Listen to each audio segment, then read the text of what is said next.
Yo, what's up guys? So today we are gonna see, what if Naruto got harem Mikoto and Tayuya, part 1. Hope you'll enjoy this video. So before we start, go check out the author of this fanfic, Right Your Wrongs, link is in the description, and also subscribe to my channel, and like this video. So let's get into the video. Amaterasu. The last of the training dummies becomes engulfed in a shroud of black flames. The caster exhales, his eternal Mangekyou Sharingan reverting to his normal black eye color. Well done, Naruto. You would make your great-grandfather proud. The 10-year-old Uchiha Naruto nods in response to his father, Fugaku. Thank you father, he says. When is Oni-sama coming home?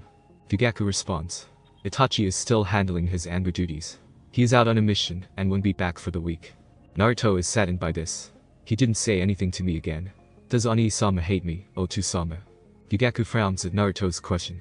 Well, he isn't the kindest or most sheltering of parents, he still cares for his sons. No Naruto. I don't think your brother would ever hate you. Right now, he's just conflicted. Naruto is confused at the last part of his father's answer. Conflicted? About what, Otu-sama? Fugaku sighs. There are things happening within our family right now, Naruto. Things your brother does not agree with. Well, I can't tell you what is happening, I want you to make a promise to me, Naruto. Naruto is even more confused about his father's words. But regardless, he agrees. Hi, Otu-sama. Fugaku smiles. Naruto, more than anything, I love you, your brother, and your mother. Promise me, Naruto. Promise me that no matter what happens to me, you protect them. No matter what they do, protect them. Promise me. Naruto doesn't know what his father could possibly mean. He wonders why his father would make such a strange request. But again, he accepts his father's wishes. Hi, Otu-sama. I swear I'll protect Oni-sama and Aku-sama. I always will, with everything in my body. Fugaku smiles and nods. He stands up from his Caesar position. Wait here, Naruto. Naruto nods, as his father disappears back into the main house. A moment later, he returns carrying a scroll. Walking over to Naruto, he hands it to him. This scroll contains our most powerful and treasured Naruto. It also contains the secret behind the Sharingan, as well as the kata for our most elite Taijutsu, the Raven Stance. I never gave this scroll to your brother because I felt he wasn't right to lead the clan. However, Naruto, I know that I can trust you with this. My son, you are only 10 years old, yet you have shown that you will carry our clan into a new era, one where the Uchiha name is respected and honored once more. I entrust this scroll to you. Master its contents, and protect our family. Do not give in to hatred, and always remain kind. I love you, son.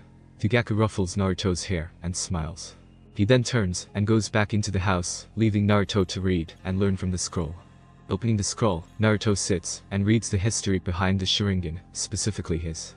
The article describes the history of the Uchiha clan, dating back to Indra Otsutsuki, eldest son of Hagoromo Otsutsuki. Indra was the progenitor of the Uchiha clan, and only his direct descendants can inherit the truest power of the Sharingan.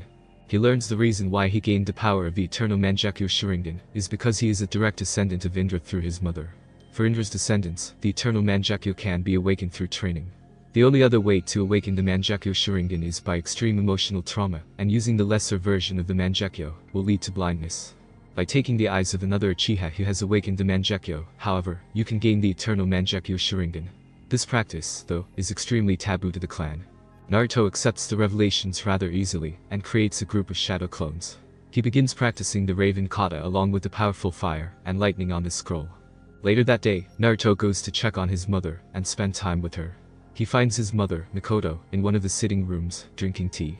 She speaks to him. Naruto-kun. I see your father has given you the inheritance scroll. Naruto takes a seat across from his mother. He has, mother. And I honestly wasn't too surprised. He chuckles while scratching the back of his head sheepishly. Naruto is very close to his mother, and is much more comfortable and less reserved around her. Obviously, he's close to his father too, but he knows to be much more formal around him. I was honestly more intrigued to learn the techniques within the scroll. The history was surprising, but it's not like a bad thing or something I can change. Chuckles. Unlike most Uchiha, Naruto is very kind and warm. He and Shisui are the more outgoing and relatable Uchiha family members. Naruto's mother prefers his attitude over his brother's cold and distant demeanor. Mikoto smiles warmly at Naruto. Naruto-kun, I have something else to give you too. Naruto is surprised at his mother. She gets to her feet and walks over to the closet behind her, pulling out a long case. Opening it, she reveals a large kama, a scythe. This kama belonged to my grandfather. She looks at Naruto. Madara. Naruto's eyes widened. He was a complicated man. Despite that, he was one of the most powerful shinobi in history. This kama was one of his weapons. I want you to have it. Master it, wield it, protect your loved ones with it, Naruto-kun. I believe that you will surpass my grandfather one day, Naruto-kun. I believe in you. She pulls him into a warm hug which he reciprocates. Hi. I will, Akasama. Naruto says, a tear rolling down his cheek. I love you, Sachi. I love you too, Akasama. 4 years later, Naruto, age 14. The years roll by, and Naruto has entered into the academy. Opting to go the full term and attend normally instead of graduating early or gaining rank quickly like his brother, Naruto is still easily the top rank in the class. According to most shinobi, Naruto is easily on par with his older brother, some say stronger. Naruto has mastered the form of the inheritance scroll, mastered the Raven Kata, and mastered the use of his Kama, which is currently strapped to his back. His appearance has changed as well. Naruto now stands at 5'8", his spiky black hair now reaching down almost to his mid-back. He wears a form-fitting long-sleeved black shirt, black Anbu-style pants with tactical boots, and a charcoal gray jacket unzipped with black fingerless gloves. Currently, Naruto is walking home from having dinner with some of his classmates. Upon reaching the Uchiha district, Naruto is mortified at what he finds. Bodies of his clan members litter the streets of his family's district. The stench of blood is heavy in the air. He panics, turning to try to find help. Suddenly, he hears an explosion. Rushing to the source, Naruto finds his mother in a defensive stance, eternal Mangekyo ablaze. Facing her is his brother, Itachi. His eternal Mangekyo is activated as well. Akasama. Ani-sama. What are you doing? Naruto shouts, rushing to the fight. The two engage again, both attacking with ninjato, sparks flying with the echo of the blades ringing in the air. Mikoto lands a strike that knocks Itachi off balance, and she takes the opportunity to launch a one-seal fireball. Itachi evades, but the blast still damages him. You're still unable to beat me, Itachi-kun.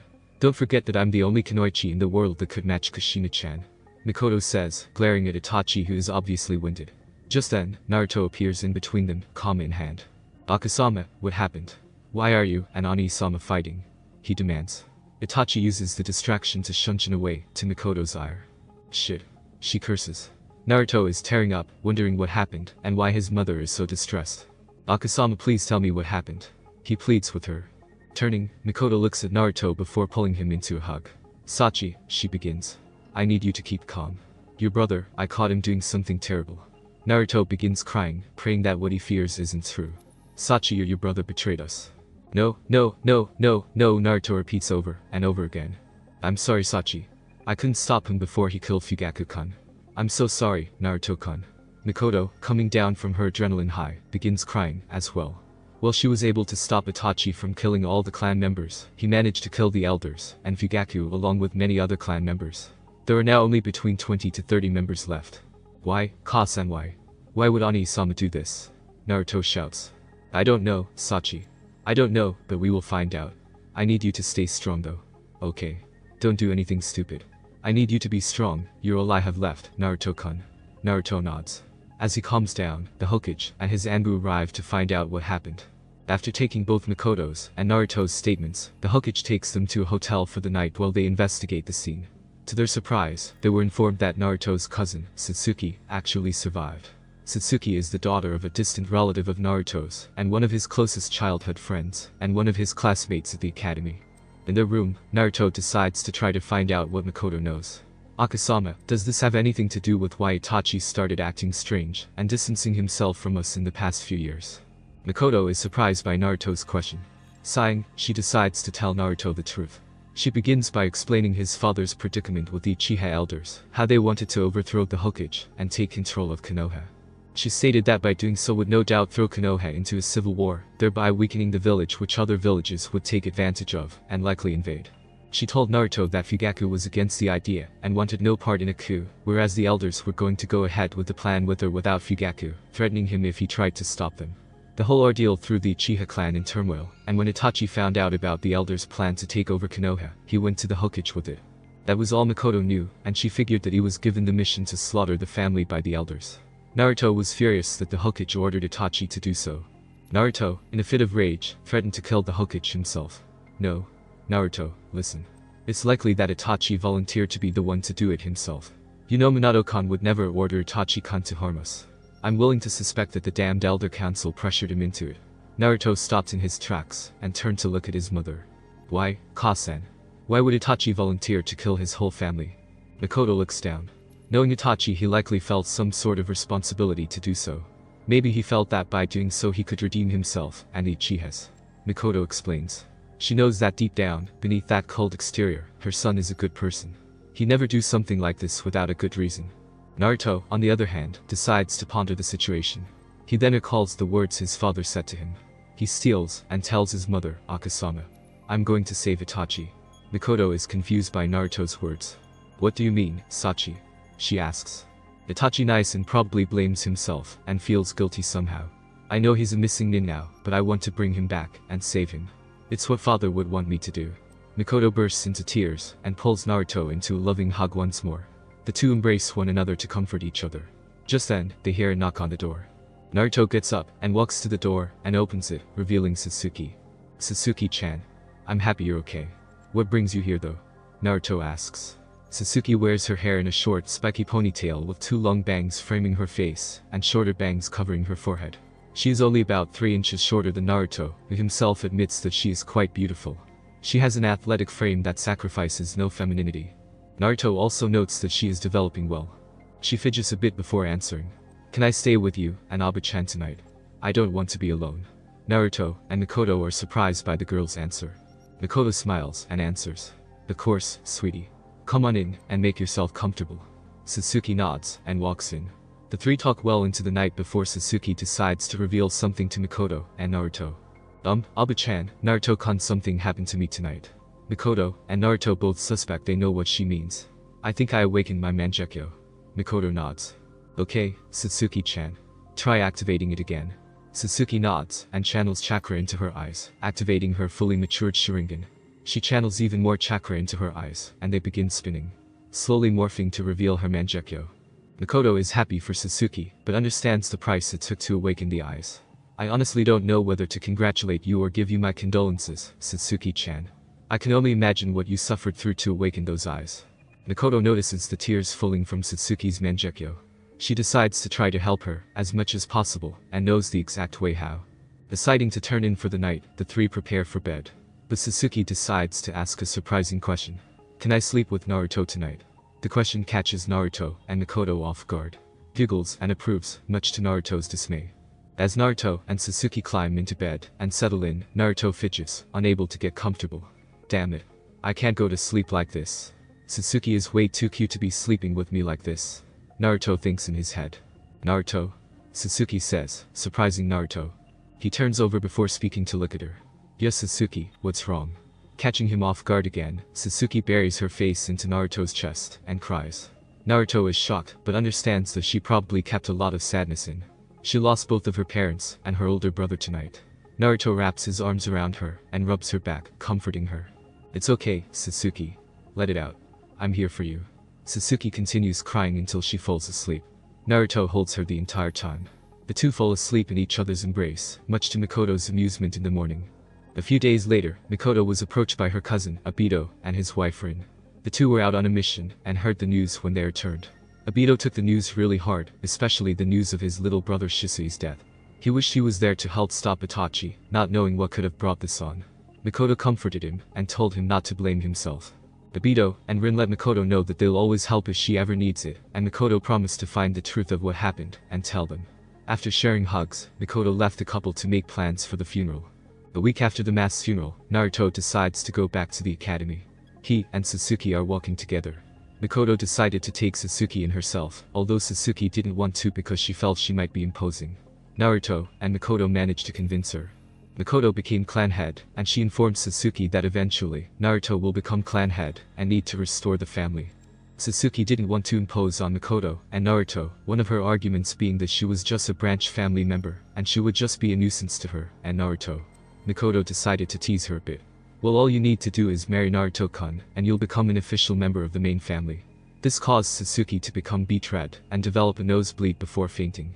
Can be very devious at times. As the two walk to the academy, Naruto and Sasuke notice the villagers staring at them. "Why do they keep staring at us, Naruto-kun?" Sasuke asks. "I don't know, Sasuke-chan. It's weirded me out though," Naruto answers. Feeling slightly unnerved, Sasuke walks closer to Naruto. Naruto smiles and takes her hand, causing her to blush. He then focuses chakra into his ears, listening to the murmuring of the villagers. "Naruto-sama. It's Naruto-sama. Look, it's Sasuke-sama too." Be good to them, they're the hope of Konoha. Sama. Hope for Konoha. What the hell is going on? Naruto asks himself. Satsuki notices Naruto's expressions and becomes worried. She squeezes his hand. What's wrong, Naruto-kun? She asks. Naruto sighs. The villagers, they're acting weird. Calling us Sama and the hope of Konoha. It's really creepy. Satsuki frowns at this too.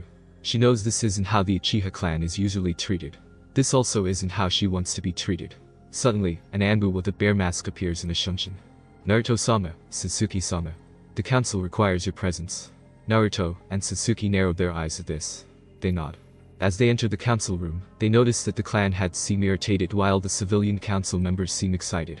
He also notices the Hokage there, glaring intently at the civilian council. One of the civilian councilmen stands and greets Naruto and Satsuki. Naruto-sama. Satsuki-sama. Welcome.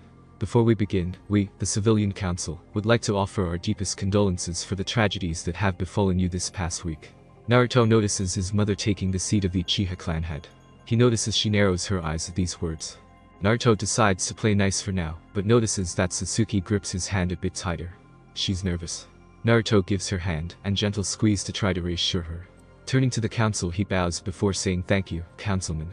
Your words are appreciated. The councilman smiles before sitting down. The Hokage takes the center now. Clearing his throat, he speaks. This meeting is now in session. Now, what did the civilian council deem so important as to call us here for? The Hokage is clearly irritated at the civilian council. This time, a fat councilman decides to speak. Hokage-sama. We believe that due to the events of the past week, we should help the Uchiha heir as much as possible to restore his clan. Clearly, he must desire vengeance for what the traitor has done to his clan. We would like to offer he's cut off by a potent wave of killing intent flooding the room. Naruto is infuriated at the audacity of the council. Before, his clan was met with distrust. But now they want to kiss up to them. That isn't how Naruto wants to lead his clan. You people disgust me. For generations, our clan has supported this village even though you people hated us. We were blamed for the actions of my great-grandfather, even though we remained loyal to Konoha. And now that this has happened, you people want to kiss our asses, and try to make up Naruto's killing intent at this point, has caused most civilian council members to pass out. It also caused most of the shinobi council to freeze up, unable to move. Naruto-kun, calm down. Naruto hears Satsuki shout, hugging him from behind. He reels in his killing intent, and sighs. He places a hand on her arms, letting her know everything is okay. He then turns his attention to the council. I don't want your help nor do I need it. My clan will carry on, as it always has. As for Itachi, that is for me to worry about, and me alone. I will be the one to find him, and when I do, I will decide his fate. You people will stay out of my way or I promise you I will kill you.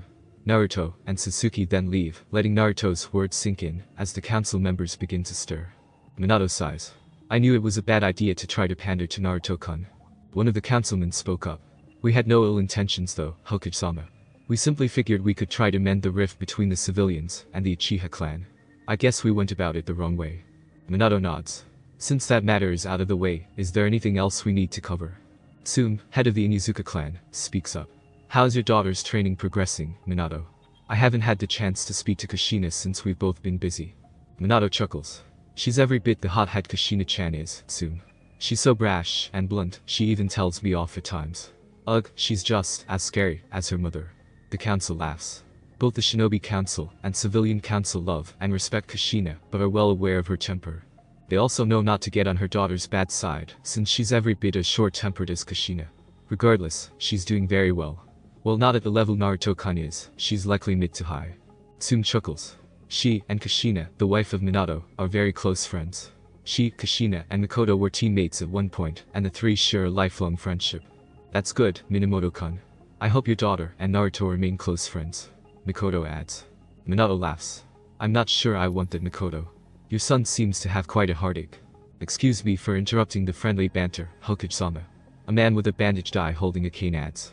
Minato narrows his eyes at the man. What do you want, Danzo? Minato doesn't like Danzo, and would likely have the man executed for his crimes against humanity, if he could find the evidence. But Danzo is a very careful and calculating man. He makes sure that no treacheries he commits could ever be traced back to himself. And his operatives, the Ne, are known to ignite upon death, making sure their bodies could never be examined, and minds never be explored. I'd like to know what level you estimate Uchiha Naruto to be at. From what we've witnessed, he can't possibly be a normal academy-level student. The council begin murmuring amongst themselves, all talking about how strong they believe Naruto to be. Suddenly, a man with spiky silver hair and sharp eyes speaks up. I also would like to know, Minato. The boy is obviously at least worthy of rank. It's a wonder why he's still in the academy. Minato sighs. I do agree, Tsukumo-san. He definitely has both the power and knowledge worthy of rank. The man, Haddock Tsukumo, head of the Haddock clan, nods. Minato continues. In all honesty, I've known Naruto-kun all his life. Obviously, that is due to Mikoto and Kushina's friendship and the fact that he and my daughter are the same age. He's always been a prodigy, and he awakened his Sharingan at 5 years old. According to Mikoto and Fugaku, his Sharingan fully developed at age 6, and he awakened his Mangekyo at age 8. The council begins to murmur amongst themselves about Naruto's accomplishments. Denzo asks, so what level do you estimate his abilities at, Hokage-sama? Minato looks at Mikoto, and she nods. He clears his throat before answering. I honestly wouldn't be surprised if he could fight me evenly. Honestly, I would expect it. The council gasps in shock before talking amongst themselves once more. This time, Inoichi, head of the Yamanaka clan, speaks up. If that's the case, Hokage-sama, why is he still in the academy if his abilities are, as you say they are? The shinobi council all not in agreement. Minato answers, because he didn't want to gain rank the same way his brother did. I honestly can't speak for Naruto as to why he isn't ranked now, since he's clearly one of the strongest shinobi in the village. He's extremely intelligent and aware. He even has learned from myself and Kushina. This also came as a shock to the council. And what level is he in, Hokage-sama? Shikaku, head of the Nara clan, ASOS. Minato shrugs. I don't know. We taught him up to level 3, and he stopped coming over for lessons. Whenever we saw him afterwards, and asked him if he wanted to take any more lessons, he would always say I'm figuring it out on my own, Minato Oji. Thanks though. I simply laughed, and shrugged it off, and figured he lost interest. Shikaku nods. Mikoto speaks up this time. He still practiced regularly, Minamoto-kun. I've seen him studying, and practicing his sealing, but he's never told me or Fugaku what level he's at. Minato nods. Well, if he's still practicing, I think it's safe to say we can only estimate him to be at Kushina's level, and my own. Sheesh, he's such a scary kid. I'm just happy he's on our side. The council nodded in agreement. As Naruto and Sasuke make their way to the academy from the council room, Sasuke wants to make sure Naruto is okay. She pulls him by the hand to make him face her, and cups his cheeks between both her hands. Naruto-kun, are you sure you're okay?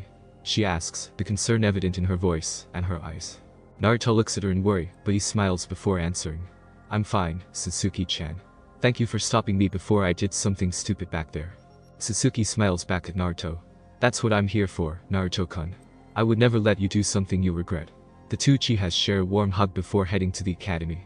Once they enter their classroom, Naruto is swarmed by his two fangirls, Yamanaka Ino and Haruno Sakura. Naruto-kun. They both shout. Naruto-kun, I was so worried about you I wanted to rush over immediately when I heard the news. Ino says. I was worried about you even more, Naruto-kun. I don't know what I'd do if something happened to you. Sakura adds. Shut up, forehead. I was worried more. Ino shouts at Sakura. You shut up, Ino pig. I was the one who was worried most. Sakura retorts. Forehead. Pig. Billboard brow. Slitty tramp. The two fangirls pale before turning around slowly. Their eyes land upon a cranky red-headed girl who looks like she just woke up from a nap. She yawns and rubs her eyes before noticing that Naruto and Sasuke had just arrived in the classroom. Oh, hey Naruto. Didn't realize you had come in. At least until the two loudesses announced it to the whole village. She says. Naruto smiles at her. Hey, Tayuya. I'm happy to see you again. Tayuya rests her chin on her palm and smirks at Naruto.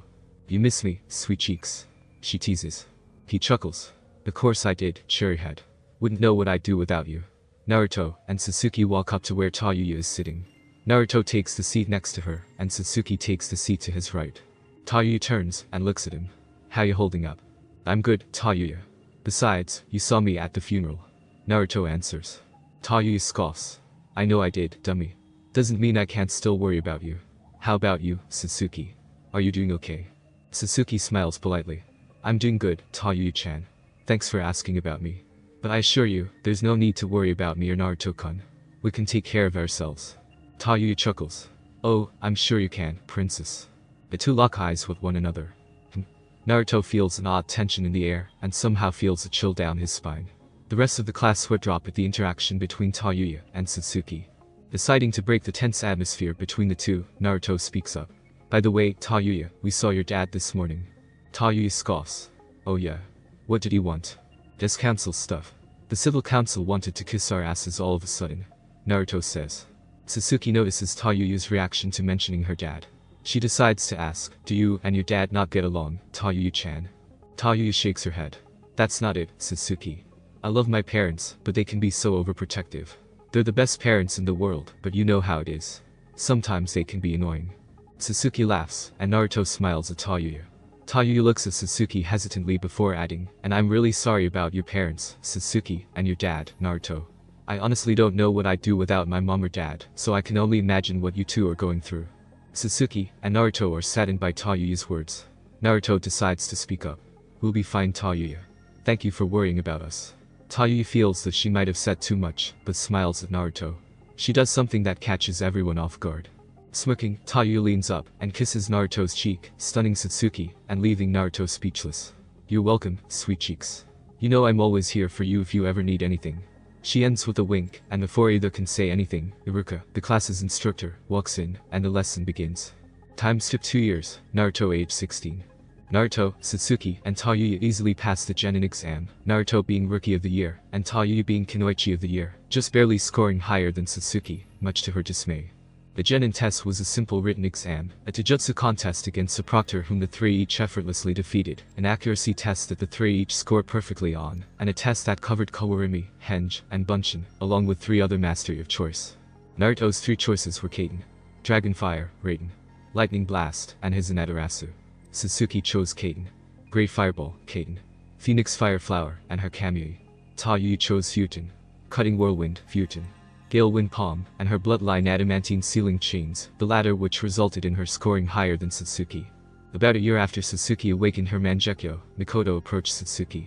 She offered to give Sasuke an eternal Mangekyo Sharingan from the eyes of one of the fallen Uchiha, from the night of the massacre.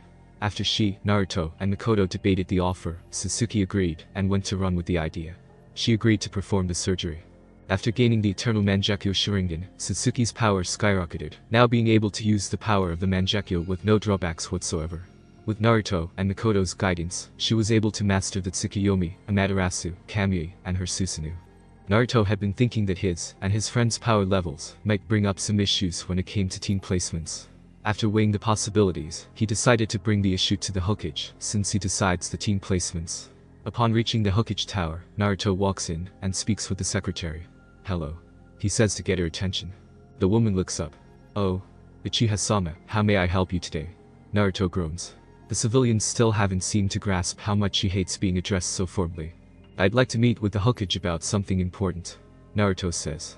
The secretary nods. "He's actually free at the moment. You may go right in." Naruto nods and walks up to the Hokage office. Upon entering, he finds 3 clones of Minato handling paperwork, while Minato himself is sitting behind his desk, feet up reading an orange book, and giggling to himself. Naruto smirks at his surrogate uncle's antics. "Yo, Minato-oji," he says. Minato looks up and smiles. "Naruto-kun, it's good to see you. What can I do for you today?" he asks. Naruto begins. "Well, I was wondering if you could do a favor for me. It's important." Minato widens his eyes slightly at Naruto's sudden request. "If it's reasonable, of course. Tell me what you need." "I want to be on a team with Sasuke and Tayuya." Minato was actually suspecting this. He sighs before answering. "I honestly figured you would want that, Naruto-kun. Honestly, I was thinking about making that team placement anyways. The only problem is team balance. Everyone knows that you're at least on the same level as I am, Naruto-kun. Not to mention how much Sasuke has improved since being more extensively trained by you. According to Mikoto-chan, she's at least mid-jounin level. And Tayuya is easily level without using the Kyuubi's chakra. I think a team with you 3 might honestly be too overpowered." Naruto actually chuckles at this, and already prepared a counter-argument. "I thought about that too, Oji. But think about this. Wouldn't it be better for the 3 of us, who are so far ahead of the rest of the class, to be on the same team together? Well, I understand the importance of balance. Having someone so far beneath our level on our team would only slow us down. And on the other hand, placing us on teams where the other members are so far beneath our level would only result in us carrying them, and either having them gain little to no experience whatsoever, or losing the motivation to improve themselves." Minato is surprised at Naruto's deduction, and has no choice but to agree. Minato sighs. "You're absolutely right, Naruto-kun. I wish I had thought about it that far ahead. I guess I didn't consider just how far ahead you 3 actually are, and how that would affect other students." Naruto smiles, proud of his 2 close friends.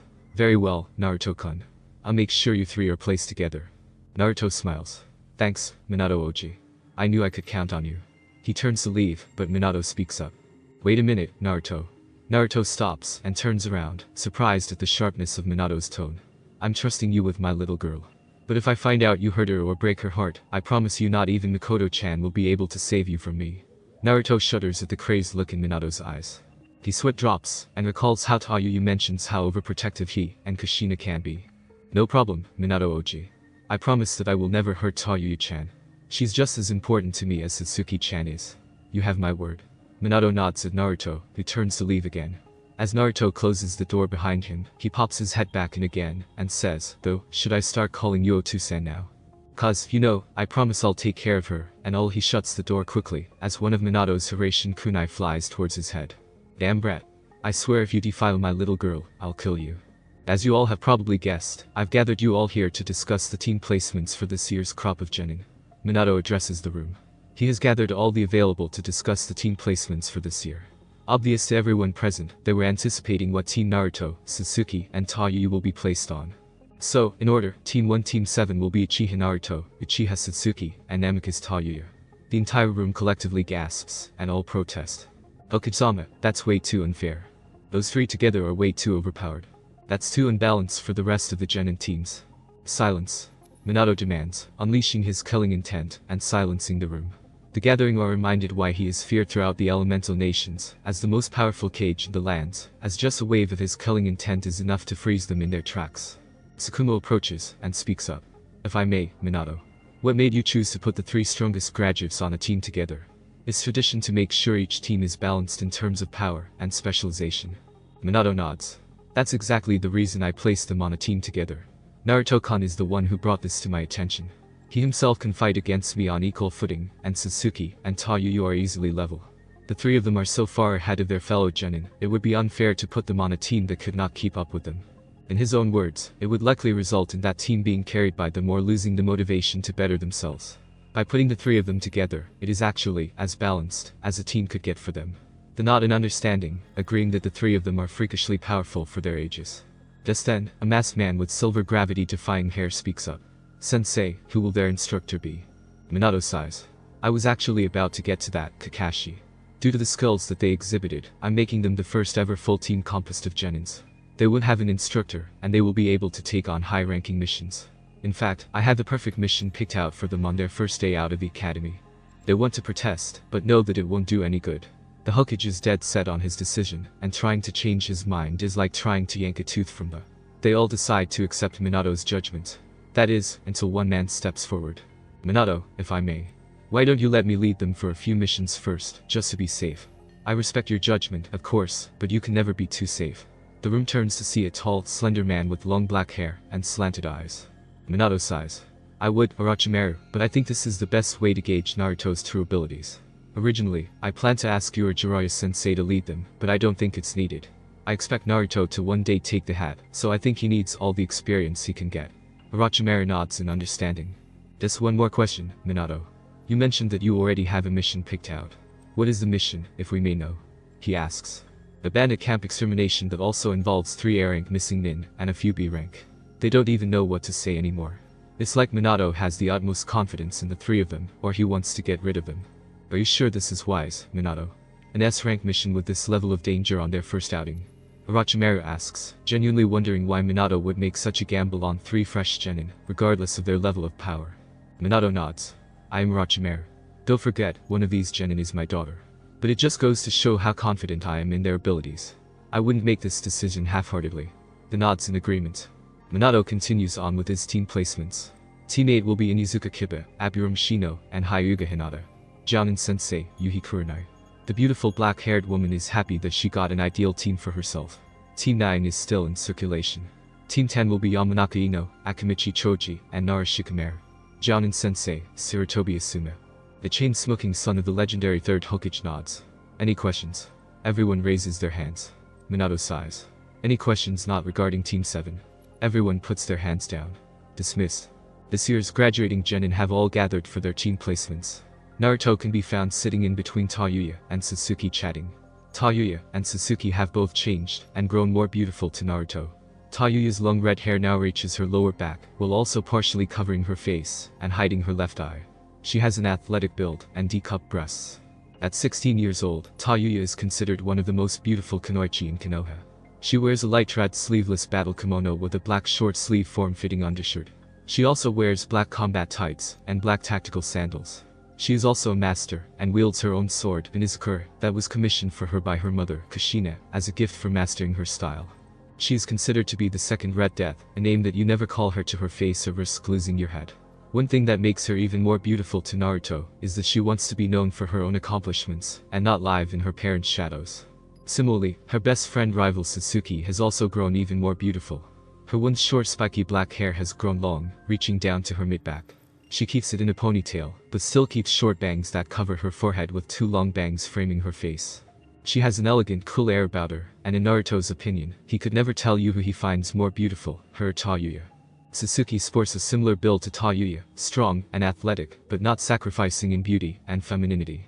Both have long, slender legs with round hips and slim waists. Naruto also always admires their perfectly shaped round butts, and often finds himself fantasizing about them. Naruto knows he's in love with both of them.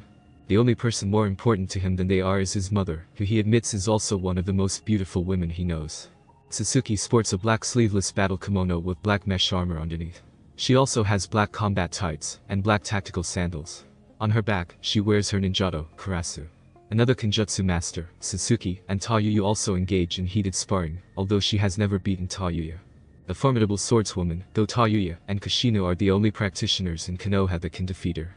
Naruto and Sasuke have grown extremely close, inseparable even, over the years. Her beautiful long black hair has become Naruto's inspiration for his nickname for her, Kurohana. Naruto also changed a bit. In 2 years, Naruto looks more mature and masculine, his features sharper and more defined, and his muscles more developed.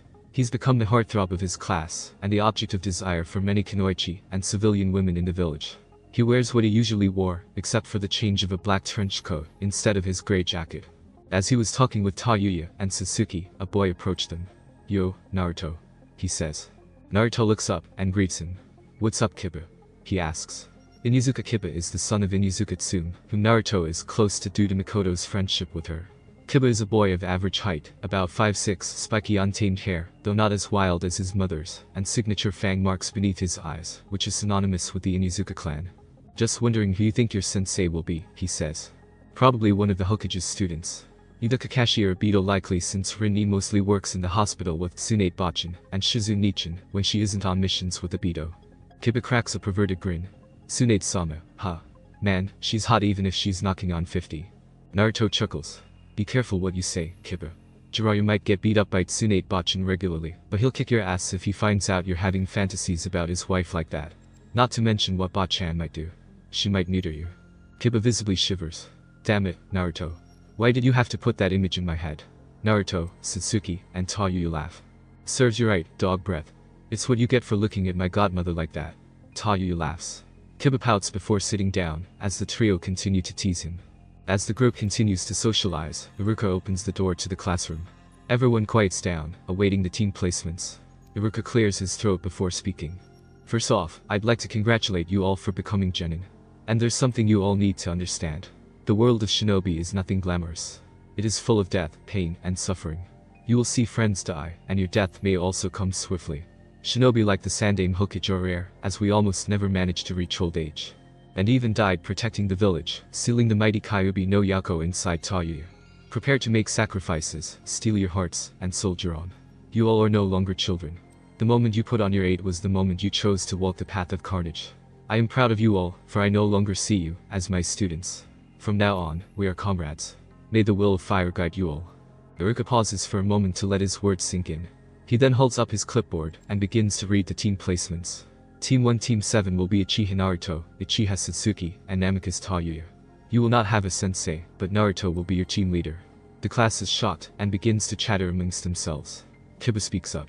"Sensei, I know Naruto, Sasuke, and Tayuya are strong, but why are they given special privileges? That doesn't seem fair to the rest of us." Iruka sighs. "I knew this would happen.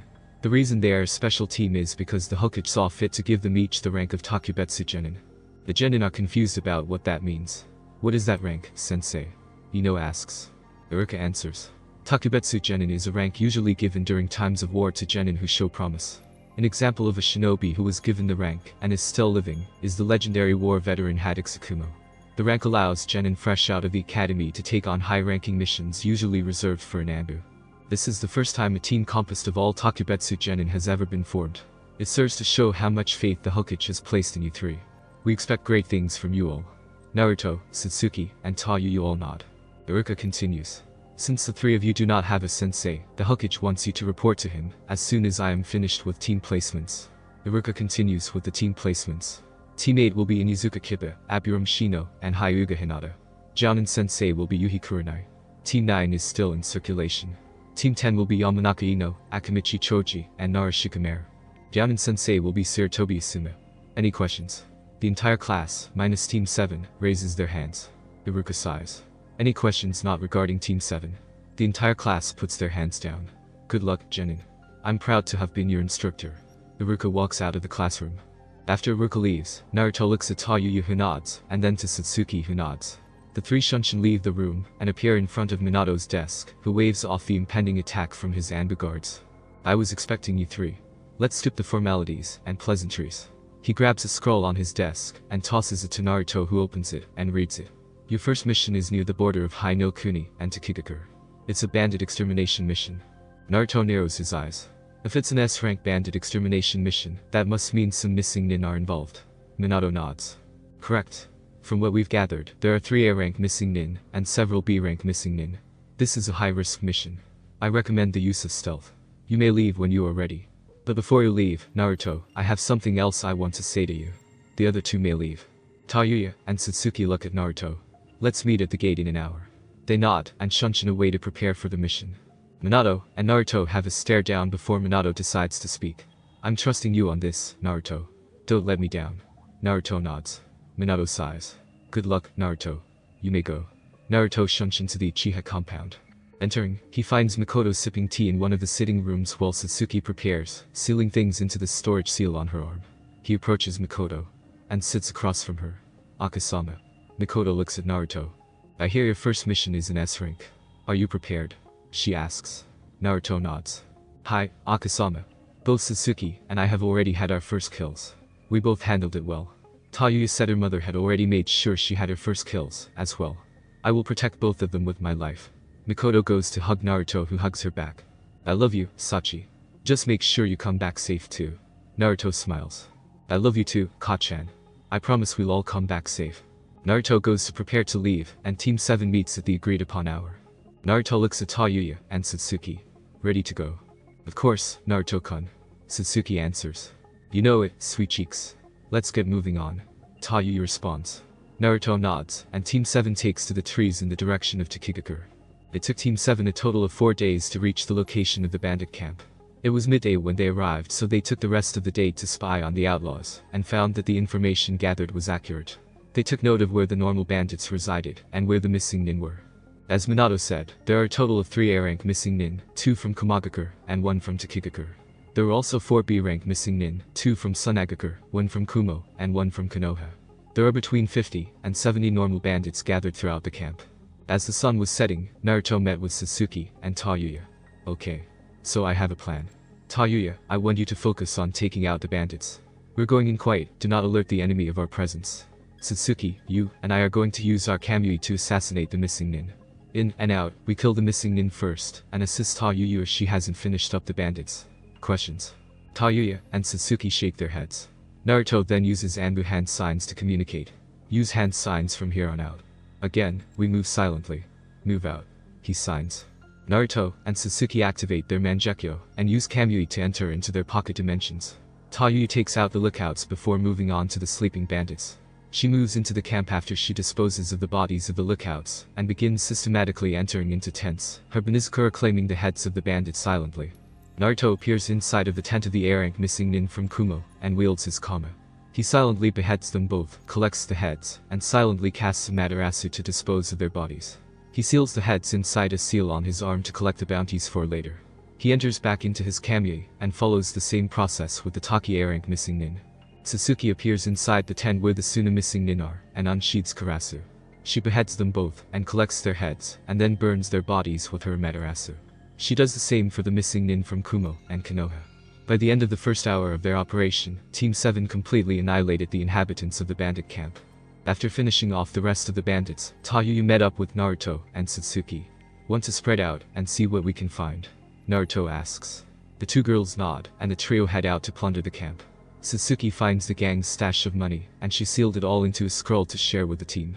Tayuya found a lot of scrolls and weapons spread out around the bandit settlement, and she sealed them into a scroll to divide among the team. But Naruto didn't find anything he wanted to keep. After burning all the remaining bodies, Team 7 heads back to Konoha to report the success of their first mission. So, you telling me that you eliminated everyone within the settlement without them even knowing? Minato is speechless. Naruto and his team surpassed his expectations infinitely. He expected them to encounter at least some resistance, but he underestimated the power and skill of his surrogate niece and nephew and his own daughter. Sighing, Minato decides to end the debriefing. Well, good work, Team 7. You'll be paid for an S-rank mission, as well as a bonus for flawless complexion. You'll also get paid for the bounties on the missing nin as well. How would you all like to divide these bounties though? Naruto speaks up. Divide it evenly among the three of us. Minato smiles. The bounties of the 3 A-rank missing nin heavily outweighs the bounties of the B ranks. Even still, he's willing to selflessly divide the money evenly between the 3 of them. Sounds good, Team 7. Now, since you just completed a high-rank mission, you all have the week off. Naruto looks at Tayuya and Satsuki. He knew what they each wanted. Hokage-sama, we'd like to request another mission. Minato looks at Naruto wide-eyed. But are you 3 sure? They all nod. Minato sighs. These kids are never short of surprises. Okay, well let's see what we have. Free captured samurai, hunt down missing nin, assassinate a tycoon, plant false documents, escort a diplomat. All less rank. Which do you want? Naruto walks up and takes the scrolls for hunt down missing nin and plant false documents. See you in a bit, OG. Naruto says before leaving with Satsuki and Tayuya. Minato smiles. He notices the large stacks of paperwork and shrugs. Summoning 3 shadow clones, they get to work as he kicks back and continues reading his precious orange book. Since the 2 missions involved a lot of traveling, it took a little over 3 weeks for Team 7 to complete the 2 missions they accepted. Minato was, again, blown away by Team 7's flawless performance in the missions, as they were completed with perfect execution. Minato was beginning to understand that he should expect no less from the 2 Uchihas and his daughter. After deciding that they should cool down for a while, Naruto decided to spend more time with his mother. The 2 went shopping and dined out a few times. Even though she was one of the 3 most powerful kunoichi in the village, Mikoto was still a woman, and Naruto knew that. Thankfully, he had a lot of money to spare, so he decided to pamper her a bit. Naruto and Mikoto have always been close, so he was adamant about spoiling her, much to her dismay. She told Naruto that he shouldn't spend his money on her, but Naruto insisted. She eventually gave in and let Naruto take her out. After spending quality time with his mother, Naruto then decided to do some more training and spend more quality time with Satsuki and Tayuya. After their training session, Naruto decided to ask them a serious question. Satsuki, Tayuya both turned their attention to him. I know I must sound like an ass for this, but would you 2 mind if I took you each out on a date? Naruto's request caught them both off guard. They looked at each other and broke out in laughter. Naruto was surprised at their reactions and feared the worst. What's so funny? Tayuya answers for the 2 of them. You, dummy. Did you honestly think we would actually reject you? Satsuki recovers from her laughter. Yeah, Naruto-kun. We knew you wouldn't want to choose between the 2 of us, and we wouldn't want you to. Of course we'd love to each have a date with you. Naruto smiled and ran up to them and hugged them both. But then he remembered something important. This is great and all, but who has a first date? Naruto asks. Satsuki speaks up. I'll let Tayuya-chan have the first date. Naruto nods and kisses both girls on the cheek. The dates with the girls went off without a hitch. Naruto and Tayuya shared an elegant meal at the Golden Leaf, the most high-dollar restaurant in all of Konoha, and the most prominent chain restaurant in the Elemental Nations. The date with Satsuki, however, was a private date in a quiet clearing that overlooked a beautiful lake. The meal was delicious yet humble, a home-cooked meal with the love and tenderness that Naruto possessed. Naruto treasured each moment of both dates, and promised both girls all the love and affection he could give. After a week and a half of rest, Team 7 decided to go to the Hokage to take another mission. As they entered, they noted that the Hokage seemed to be expecting them. He also had a serious expression on his face. What's going on, Tusan? Tayuya asked. Minato answers, I need you all to head to the Land of Waves. Team 8 was sent on an escort mission that was originally a C rank, but they ran into 2 ranks missing nin. That alone increased the difficulty to B rank, but in the message Kurenai sent, she suspects that she'll run into more missing nin, along with an unknown number of bandits. The Land of Waves is currently under the control of a shipping tycoon by the name of Gato. He has plunged the citizens there into poverty, as well as being guilty of illegal criminal activities such as murder, rape, and human trafficking. Team 7, your mission is to provide support for Team 8, as well as eliminating Geto and his supporters. This is an A-rank mission, and you may likely encounter missing Nin. Good luck. Team 7 nods, and heads back to their respective homes in preparation. They wasted no time, and met up at the gates, as soon as they were done packing. As soon as they all gathered, they left for the land of waves. For a woman, you put up a good fight. Too bad the only thing you're good at is.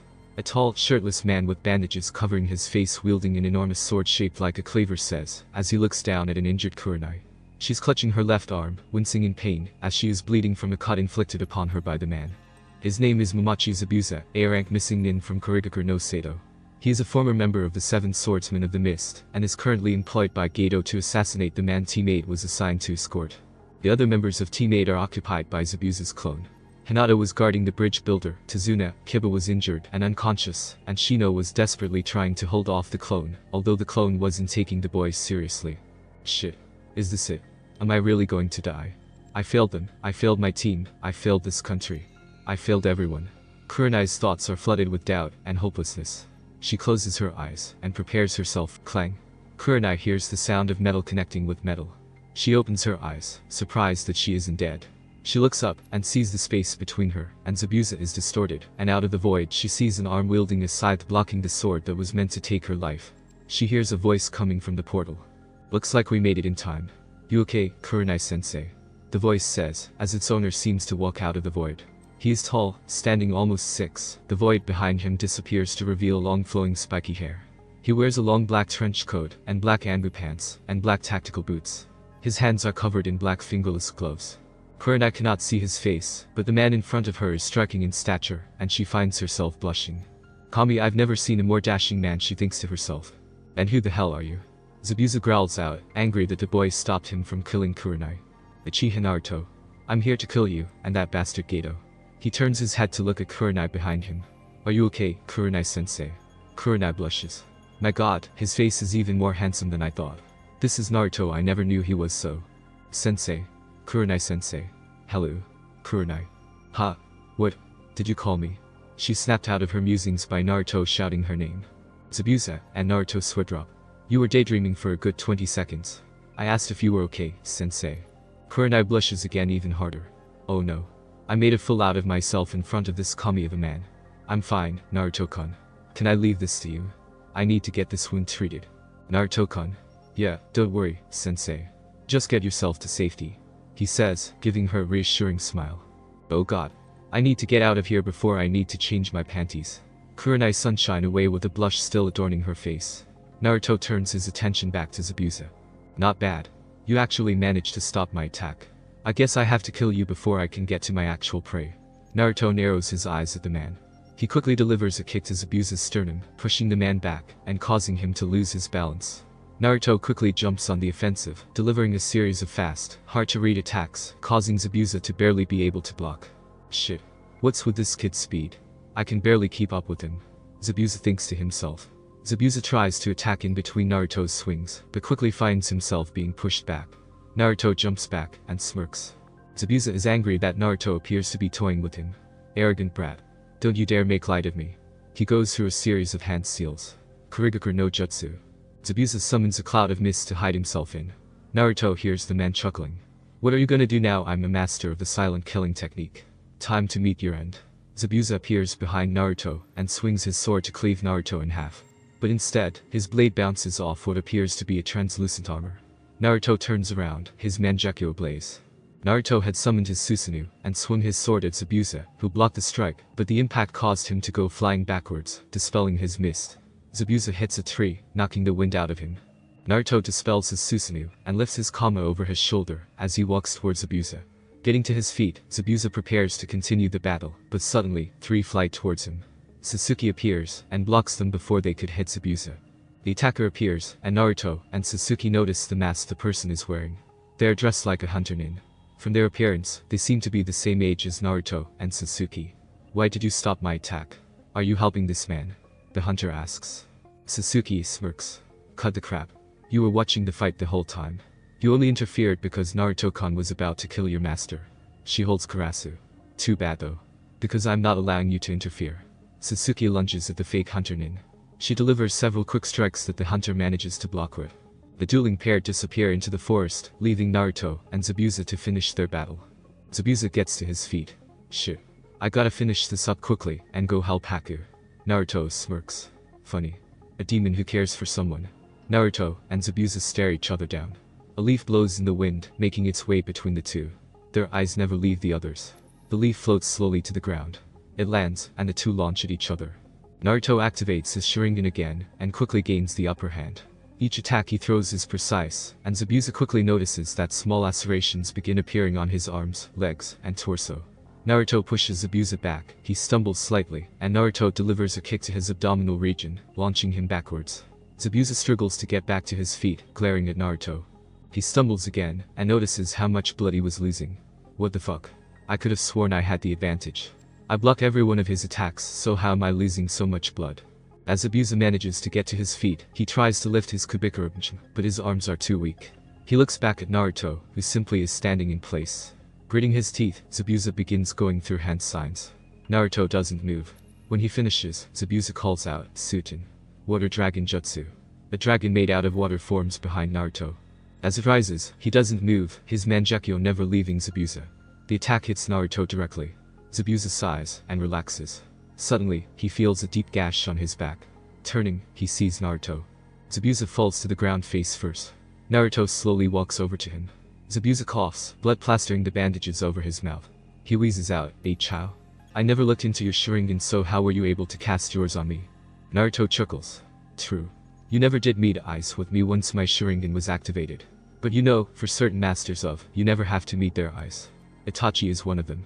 And I'm the other. Zabuza wheezes out a laugh. Right, the Kinslayer. I take it you're related to him. Naruto's expression turns serious. I'm his brother. Zabuza smirks. Struggling, he lifts his body up and manages to get to his knees. He glares at Naruto, who is standing directly opposite of him. Satsuki appears beside Naruto, and she tosses the hunter to the ground beside her. Zabuza notices the blood. He narrows his eyes at Satsuki. You bitch, he wheezes out. It seems I failed at everything. I never got to free my homeland from Ugur. I failed to kill the old man. I even failed to protect Haku. Zabuza struggles to speak. He looks at Satsuki again. Is she still alive? Satsuki nods. He closes his eyes in relief. He then looks at Naruto. Gaki, kill me, but please protect Haku. She's all I have left, and give her my Kubikura. She's the only one I want to wield it. Naruto nods. I promise, Zabuza. As long as I live, no harm will come to her. I honestly wish we met on different terms. You aren't the demon I expected you to be. Zabuza chuckles. You ain't so bad yourself, kid. Now ended. Naruto nods again. Calm in hand, he approaches Zabuza. He twirls it around, and says, may you rest in peace. A final slash ends the demon of the mist. And Naruto catches the head in midair before it hits the ground. A clean slice, the blood never touching Naruto. The headless, lifeless body of Mamachi Zabuza falls. Naruto activates his Mangekyo. Amaterasu. He says, burning Zabuza's body. He and Satsuki say a silent prayer before taking Haku's unconscious body and heading back to meet up with Team 8 and Tayuya. At Tazuna's house, Naruto brought Haku to one of the spare rooms. He laid her down on the bed to rest and asked if Hinata could continue healing her, and asked Kurenai if she could guard her to make sure she doesn't try to escape before he returns. Tazuna, the bridge builder, lives with his daughter, Tsunami. Tsunami is a beautiful civilian woman. She is a widowed housewife who raises her son, Inari, alone. Her husband, the boy's stepfather, Kaiza, died fighting against Geto. Geto made sure to send a message to the citizens of Wave Country by brutally torturing and killing Kaiza in front of Tsunami and Inari. In Tsunami's words, by the time he finally died, Tsunami didn't recognize him. His grisly death traumatized Inari. Naruto could see that the boy had lost hope in his eyes. Naruto let Kurenai know that he was going to take Satsuki and Tayuya with him and investigate the town. When he entered the village, he noticed the poverty and depression of the citizens. More and more hopelessness everywhere he turns. Children, filthy and malnourished. Some digging through trash to find something to eat. People living in cardboard boxes, and whatever buildings there are can hardly be called habitable. Narukon, these people, Satsuki says. I know, Satsuki-chan, we have to help them. He responds. Suddenly, a scream pierces through the air. The trio run to the source, finding a group of 3 men in a dark alley pinning down a helpless woman and tearing her clothes off. Their intentions were clear, and Naruto was ready to make them pay. Come on, girlie. I promise you'll like it. One of the attackers says. No? Somebody please help me. The The woman screams before her mouth is gagged. There. That ought to shut her up so that we can before the man can finish. His head was sent flying. The woman's eyes widen, and she begins to gag at the sight. Naruto finishes off another one before grabbing the remaining thug by the neck. The man struggles and chokes, but Naruto doesn't let go. He activates his Mangekyo, and after a few seconds, the man goes, and no. It's okay. Thank you, kind savior. She gathers her clothes and holds them together. Getting to her feet, she scurries out of the dark alley. Satsuki and Tayuya approach Naruto. Looking down at the thug at his feet, they see the blank look on his face. Tayuya asks, what did you do to him? I brought him into the Tsukiyomi and tortured him. He gave up where Geto was. Afterwards I broke his mind. Scum like him deserve worse. Tayuya and Satsuki notice the cold expression on Naruto's face. They walk over and hug him. Calm down, love. Satsuki says. Yeah, babe. You're scaring us. Tayuya adds. Naruto smiles softly. Wrapping his arms around Satsuki and Tayuya, he says, thank you, my love. I don't know what I'd do without you two. I love you both so much. The trio savor the tender moments. After Naruto gathers himself, he leads the girls to Geto's base. Wielding his Kama and activating his Sharingan, Naruto prepares to cull the souls of these wicked men. First-person view. He just wouldn't stop. Why? He kept stabbing her in front of me, long after she went limp. I couldn't stop him, I just hid in the corner. The next thing I see is him turning, looking straight at me. I couldn't recognize my mother anymore, there's so much blood. Everywhere. The kunai in his hand is caked in blood. He gets to his feet and starts walking towards me. I can't move. I'm too afraid. I keep telling my body to run, but it just won't listen. He's going to kill me, isn't he? He's going to butcher me like my mother, isn't he? Why, father? Why? Suddenly, the door slams open. I see the silhouette of a towering man with a massive blade. He looks around the room and narrows his eyes at my father.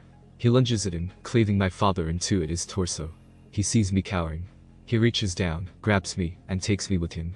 As we leave the village, I close my eyes and rest against his chest. That's right. This is when Zabuza-sama saved me from my father. The day Zabuza-sama became my purpose in life. Clang. Clang. I open my eyes and see Zabuza-sama fighting. His eyes, he must be an Uchiha. Suddenly I see Zabuza-sama flying back and striking a tree. Oh no. Zabuza-sama is hurt, he's losing. I need to step in. I threw three aimed at several nerves in Zabuza-sama's neck. The standard plan if Zabuza-sama is in trouble. Damn it. This girl ruined our plan. What? He knew I was watching this whole time shit. This girl is strong. Zabuza-sama, hang on. I'll be there soon, I promise. This damned girl. She's smiling at me. I'm too weak, Zabuza-sama. My eyes widened. Zabuza-sama is losing too much blood. He can't even lift his blade. No. Zabuza-sama turned around. The water dragon didn't land. I see it again. Blood splatters along the ground. The blood of a loved one. Zabuza-sama, please don't leave me alone in this world. Tears. My eyes are filled with them once again. Suddenly, the world starts to fade. The last thing I remember is seeing Zabuza-sama's body face down on the ground. If I die, at least let me see Zabuza-sama's face once more. Dream finished, returning to third person. Zabuza-sama. Haku shouts, as she regains consciousness. She looks around, and doesn't recognize where she is. She sees one of the girls in the group assigned to protect the old man beside her bed. An enemy. She reaches for her, preparing to defend herself. Suddenly, a bandaged hand grabs her wrist. She looks up, and sees the woman Zabuza was fighting restraining her. She narrows her eyes, and grits her teeth. Calm down. We aren't here to hurt you. Haku still doesn't relax. Where am I? And where is Zabuza-sama? She demands. She then notices that both women look away from her sadly. She recognizes their reactions. Her heart breaks. No, Zabuza-sama, Haku cries. I'm sorry, I didn't want this, sweetie, but Haku cuts Kurenai off. Shut up. You don't understand anything. Zabuza-sama didn't want to do this kind of work, but we needed to raise money for the rebellion. And you people killed him. He just wanted to save his village, and you people took him from me. Haku can't hold her emotions. She breaks down crying, sobbing, mourning the loss of her mentor and father figure. Kurenai looks at Hinata and nods. The two leave the room, giving Haku her space. Screams as Naruto breaks his right leg. Naruto crippled Geto so he couldn't escape. He decided that the best thing to do would be to give him to the villagers and let them decide his fate. He turns as he sees his beautiful girlfriends approaching. He smiles. Did you two clean up this pig's henchman? He asks, pointing at the groaning form of Geto. They nod. Naruto leans in and kisses them both. Good. I gathered all of his assets. I use my Koda Matsukami to force him to sign his company over. I'll have Tsunami-san take control of it. With the company and the bridge, Wave should be back on his feet in no time. The girls smile at Naruto, but notice something. Satsuki speaks up and asks, "Wait, Naruto-kun. What about the money?" He smiles and points to a seal on his wrist. The girls giggle at their boyfriend's sneakiness. Naruto then knocks Geto unconscious and seals him into a scroll. The trio head to the basement. What they find down there makes it hard for them to resist killing the bastard. Women locked in cages are chained against the wall, all hope absent in their eyes. Gritting his teeth, Naruto quickly frees them, wrapping them with cloths and leading them outside the building. Naruto then heads to the village central and unseals Geto from the scroll. He binds his hands and feet and ties him to a post, leaving his fate to the villagers who find him. After returning to Tazuna's house, Team 7 informs them of Geto's demise and the destruction of his thugs. Tazuna and Tsunami celebrate at the news, and Inari is in disbelief. As the family celebrates, Kurenai approaches Naruto. "Naruto-kun." Naruto is surprised at the affectionate suffix Kurenai uses and decides to play along. "Yes, Kurenai-chan. What's wrong?" Kurenai blushes and gasps at Naruto's choice of words. Naruto chuckles at Kurenai's reaction. "I hope I haven't gone too long. You didn't miss me too much, did you?" Kurenai blushes even harder. "Be baka. Don't tease a sensei like that." She crosses her arms and turns away, pouting. But on the inside, Kurenai's heart is pounding. Gosh. Why am I reacting like this to him? I have a boyfriend. Even though. I'm sorry, Kurenai-san. You're just too cute, I couldn't resist teasing you. Kurenai resists the urge to faint. "As long as you understand, Naruto-kun," she says, clearing her throat. "I just wanted to let you know that the girl woke up. Haku, right? She's really torn up by Zabuza's death. I thought I should let you know." Naruto smiles at Kurenai. He decides to push it. As she turns to walk away, Naruto catches her off guard by kissing her on the cheek. She freezes at the gesture. "Thanks, Kurenai-chan. I don't know what I'd do without you." Naruto walks upstairs, leaving behind a speechless Kurenai and two giggling girlfriends. "Baka." Naruto stops outside the room he laid Haku in. He almost opens the door before he hears sniffling and whimpering. He didn't realize how much Zabuza meant to the girl. He opens the door and walks in, knowing that if he knocked he wouldn't get a response anyways. On the bed he sees Haku with her head buried in her knees. She looks up, and Naruto sees her eyes are puffy and red from crying. Naruto looks at the girl solemnly as she glares at him. "Murder," she spits out with venom in her voice. Naruto begins, "I'm sorry." He dodges a pillow flying at his head. "You murdered him. How dare you tell me you're sorry? You don't understand anything." She lunges at Naruto, in hand. Naruto catches her wrists and pulls her into a hug. Haku struggles to try to get out his grip, to no avail. "Let me go, murderer. I swear I'll kill you, and then I'll kill myself," she shouts. "Haku, calm down. I'm sorry. I swear I mean it, just listen to me." Naruto feels Haku begin to relax in his grasp. He hugs her tighter. "Before Zabuza died, he asked me to protect you." Haku gasps. She is shocked that Zabuza would request such thing. "I swore to him I would." "Haku, live your own life. You are your own person. Live for yourself. Live for me. Do what you want, live how you want. Don't give up hope. For me, for Zabuza." For a moment, Haku is silent. Suddenly, she asks, "Why did you kill him?" Naruto doesn't know how to answer. He doesn't know why he killed Zabuza. He could have easily overpowered and restrained him, but he didn't. "Because I'm a murderer. I can't tell you honestly why I killed him. In all honesty, I could have restrained him. But I didn't. I killed him. I deserve your hatred." Haku grits her teeth and tries to attack Naruto again. Naruto on the other hand pushes her down and restrains her, pinning her to the bed. "Listen to me. Calm down and listen." Haku pants, tears in her eyes. "You bastard. I swear I'll kill you," she says through heavy breaths. Naruto looks into her eyes, seeing her pain. Haku stops resisting, and he raises a hand to her face, stroking her cheek. "I can't apologize enough about taking away someone precious to you. But I can promise you that, as long as I live, no one will harm you," he says. Haku narrows her eyes at Naruto. "I won't fall for your lies, you monster." Naruto cracks a small smile. "I wouldn't lie to you. Not to a face as beautiful as yours." Haku grits her teeth. "That doesn't forgive the fact that you murdered my master, someone you could have spared. You monster." Naruto frowns. "What about all the people Zabuza killed? The men he took from families? They all felt the same way you did, if not worse. And other than mentorship, he gave you a life on the run. A mercenary lifestyle. Haku-chan, you never truly lived your life. You don't know the feeling of family and friends, experiencing the world with your own eyes. You only saw what he showed you. Haku-chan, let me give you a chance to do what you truly want in your life. I won't take that away from you or let anyone else take it from you. Come live with me, and I promise you a life of happiness and comfort." Haku's tears couldn't be contained. She starts openly crying. "You bastard, what do you know?" Naruto gets down closer to her face. "I know a lonely woman when I see one. I know emptiness and pain. I know that what you truly want is to feel the warmth and love of another, the comfort of a family. I will give that to you, Haku-chan. Just trust me. Haku sniffles and whimpers. Bastard, I won't trust you. Naruto feels a tightening in his chest.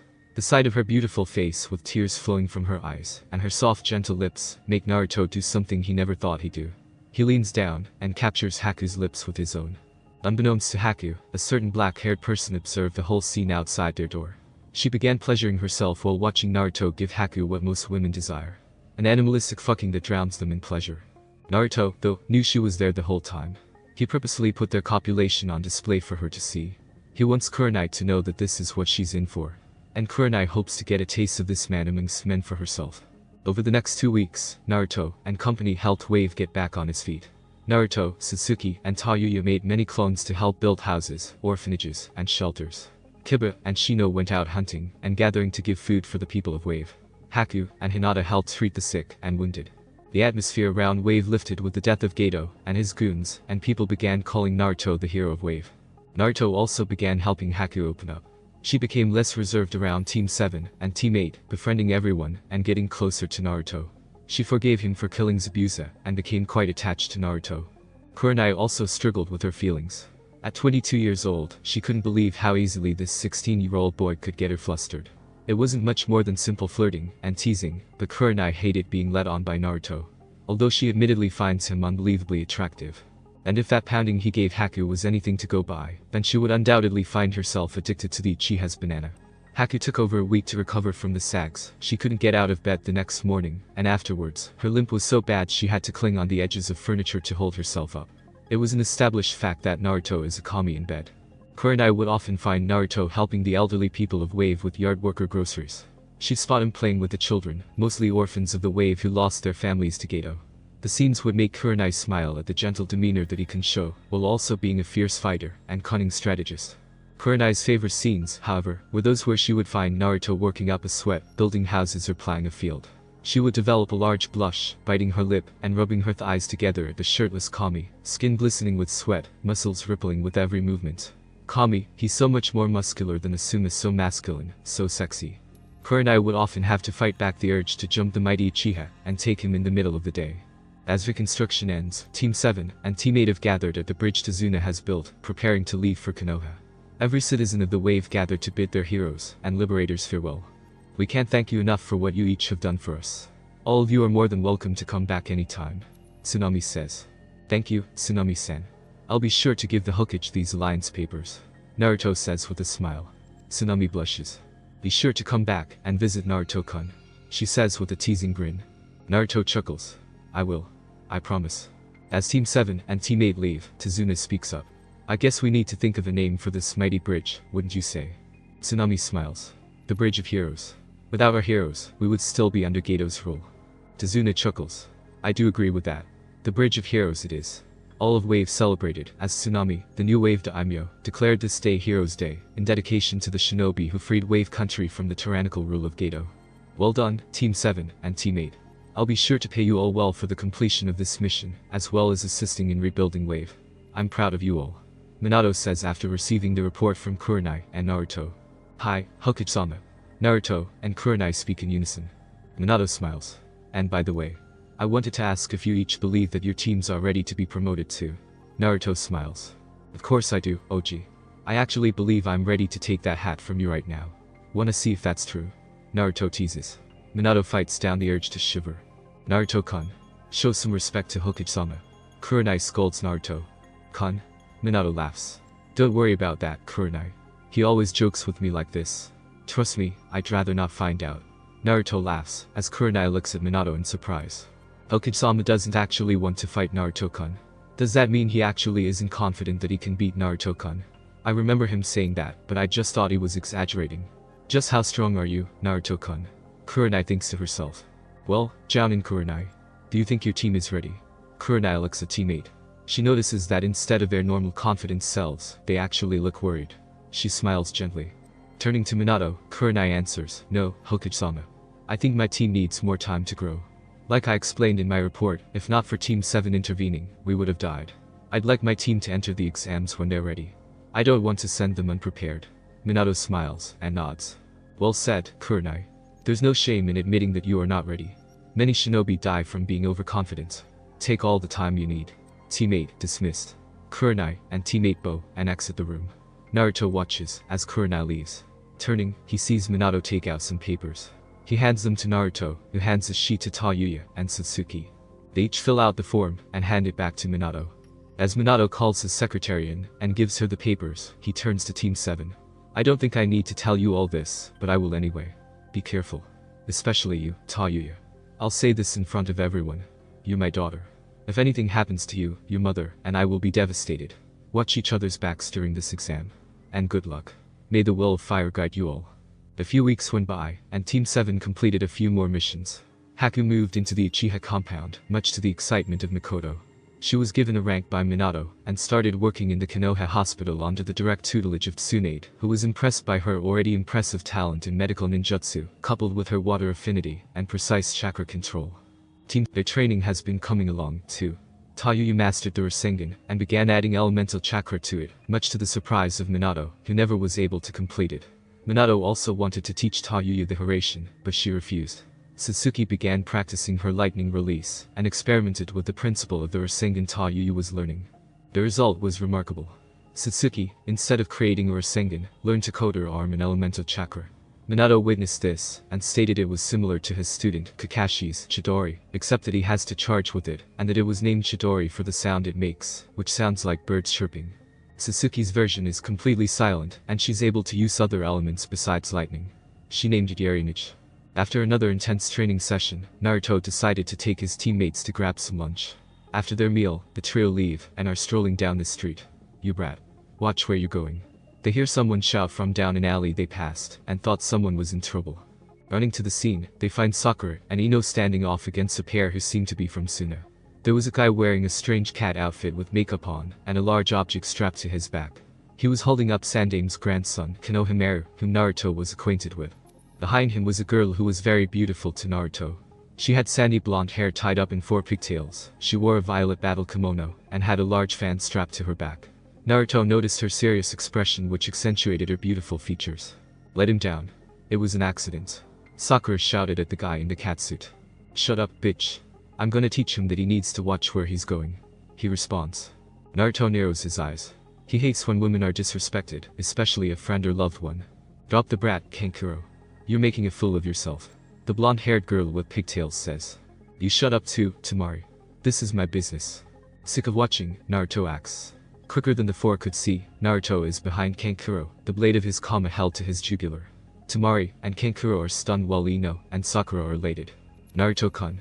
They say in unison. Naruto smiles at the two. Hey girls. You both are looking beautiful today. His 2 favorite fangirls squeal in delight. Naruto turns his attention to Tamari. You're looking beautiful, as well. Tamari was it. It's a fine pleasure to meet you. Tamari is shocked at Naruto's forwardness. She blushes slightly, but decides to play it cool. Placing a hand on her hip and striking a sultry pose, she responds. Well, you're a handsome one. It's a pleasure to meet you, too. What's your name? She asks. Uchiha Naruto. I'm guessing you 3 are here for the exams. Hopefully we'll get to know each other in the meantime. He says with a wink. Tayuya and Satsuki smirk while shaking their heads. Can't resist a hot chick, can you, sweet cheeks? Gotta have 'em all, huh? Tayuya jests. Naruto laughs. Of course he does, Tayuya-chan. He's already got us and Haku-chan, and he's looking for more. Satsuki smirks. Ino noticed Naruto's words. What do you mean by the 3 of them, Naruto-kun? There's only 2. Naruto turns his attention to a tree in the distance. I'm talking about the chick who looks like she wants to kill Tayuya-chan. I feel the killing intent she's directing at her. Wonder why she doesn't want to come down here and play. The girl takes notice and appears near the Minasan Shunshin. Naruto takes in her appearance. She has blood-red hair in a ponytail that hangs down the front of her left shoulder, a red long-sleeve battle dress that exposes her left leg, black Anbu-style pants underneath, black sandals, and a large gourd on her back. She also has turquoise eyes, and a tattoo of the kanji for love on her forehead. Holy shit, she's hot. Naruto thinks. Tayuya smirks. You're staring, babe, she says.